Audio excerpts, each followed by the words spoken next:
Nginibingelele ekhaya lamaphupho. Uma umusha la ekhaya sicela ukuthi ushaye u-subscribe ukuze ngokulandelayo ungaphuthelwa uma sifaka ividiyo.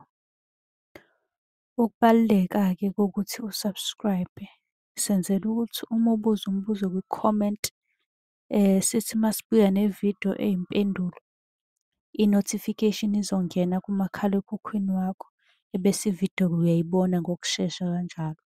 Kanti uma unga-subscribe-ile, angeke uze ubone nhlobo ukuthi cha, impendulo usuyitholile.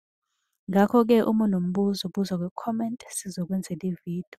Uyakwazi futhi ukusi-inbox-a lapha ku-TikTok, usi-follow-we, inbox ucele inombolo ka-WhatsApp ozobuza njalo kuyona ekuseni uma-ke kukhona isibonakaliso obenaso. Nokubaluleka nje kokuthi-ke uwazi ukuthi ngabe lokho osuke ukuphuphile kubika ukuthini. Ake singene-ke kwelanamhlanje sikuchaza.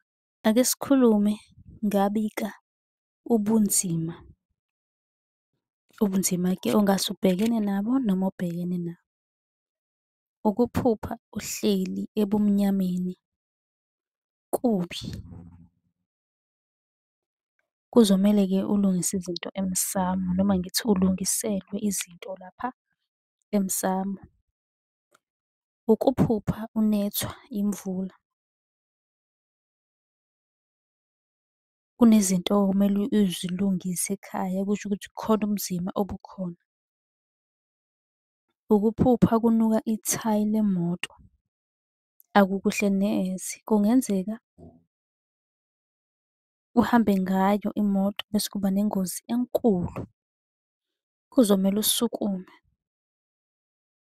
Ukuphupha ushawa izulu, kubika ulaka olukhulu oluphezulu. Kanti uyakwazi-ke ukusi-inbox-a ucele inamba ka-WhatsApp, ubhale umbuzo wakho kwi-comment sizokwenzela nawe eyakho ividiyo. Ungakhohlwa uku-subscribe.